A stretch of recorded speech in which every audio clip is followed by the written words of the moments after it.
కాంగ్రెస్ ప్రభుత్వ ఖాతాలో మరో కొత్త స్కామ్ చేరింది. యంగ్ ఇండియాతో 1000 కోట్లకు ఎసరు పెట్టింది రేవంత్ ప్రభుత్వం. కమిషన్ల కోసం నిర్మాణ అంచనా వ్యయాన్ని భారీగా పెంచారన్న ఆరోపణలు వినిపిస్తున్నాయి. యంగ్ ఇండియా స్కూళ్ల టెండర్లలో 5% వరకు అంచనాలు పెంచేందుకు అనుమతించిన ప్రభుత్వం అంచనాలు పెంచిన సంస్థలకే టెండర్లు కట్టబెట్టింది. ఈ వ్యవహారంలో పెద్ద మొత్తంలో కమిషన్లు ఖరారయ్యాయన్న ప్రచారం జరుగుతున్నది.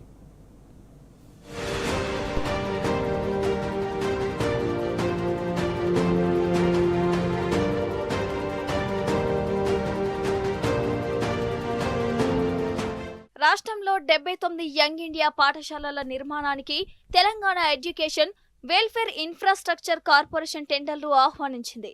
ఒక్కో స్కూల్ నిర్మాణానికి 200 కోట్ల వ్యయంతో అంచనాలు రూపొందించారు. ఇందులో దాదాపు 45 కోట్ల పన్నులు ఛార్జీలకే వెళ్తుంది. అంటే నిర్మాణ వ్యయం 155 కోట్లు మాత్రమే. అయితే మొదట టెండర్లు వేసేందుకు ఎవరు ముందుకు రాలేదు. ఏ సంస్థలు ఆసక్తి చూపలేదు. పర్సంటేజీలు ఖరారు కాకపోవడంతోనే టెండర్లు దాఖలు కాలేదన్న ఆరోపణలు ఉన్నాయి. సంస్థలు రింగ్ అయ్యేందుకు ప్రయత్నించాయన్న వాదనలు ఉన్నాయి. ఆ తర్వాత మరోసారి టెండర్లు ఆహ్వానించారు. 10 నుంచి 15 సంస్థలు టెండర్లలో పాల్గొన్నాయి. అయితే టెండర్ నిబంధనలను జాగ్రత్తగా రూపొందించారు. 5% లోపు మాత్రమే అంచనాలు పెంచుకునే అవకాశం ఇచ్చారు. దీనిని ఆసరాగా చేసుకున్న కొందరు కాంట్రాక్టర్లు 4.5% నుంచి 4.95% వరకు ఎక్సెస్ కు టెండర్లు దాఖలు చేశారు.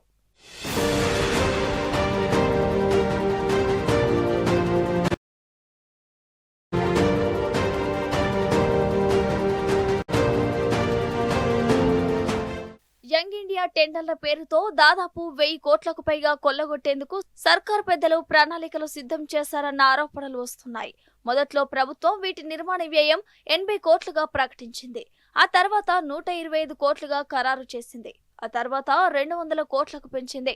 అంటే ఒక్కో బడి నిర్మాణ వ్యయం 75 కోట్లు పెరిగింది.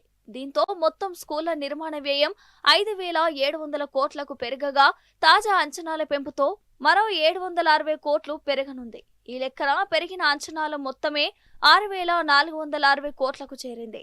ఈ అంచనాల పెంపు వెనుక ముఖ్య నేత సన్నిహితుల హస్తం ఉన్నట్టు ప్రచారం జరుగుతుంది.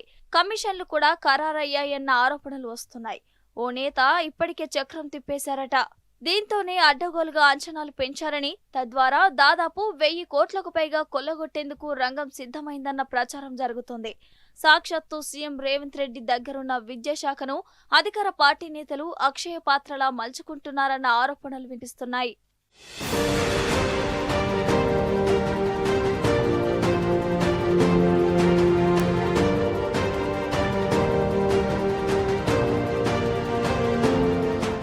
యంగ్ ఇండియా స్కూళ్లను ప్రభుత్వం తన సొంత నిధులతో నిర్మించడం లేదు. ఆసియా డెవలప్మెంట్ బ్యాంకు నుంచి 1000 కోట్లు అప్పు తెచ్చింది.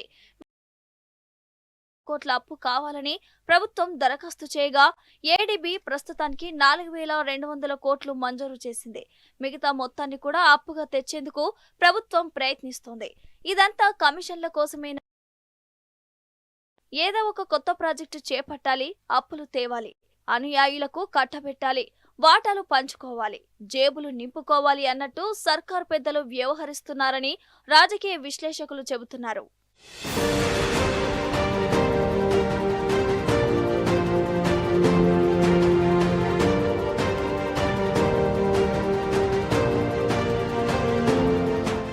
మన ఊరు మనబడి పెండింగ్ బిల్లుల విడుదలలోనూ భారీ ఎత్తున పంపకాలు జరిగినట్టు ఆరోపణలు ఉన్నాయి.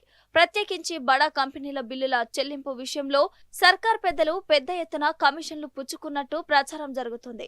మన ఊరు మనబడి కార్యక్రమానికి సంబంధించిన 500 కోట్ల పెండింగ్ బిల్లులు ఉన్నాయి.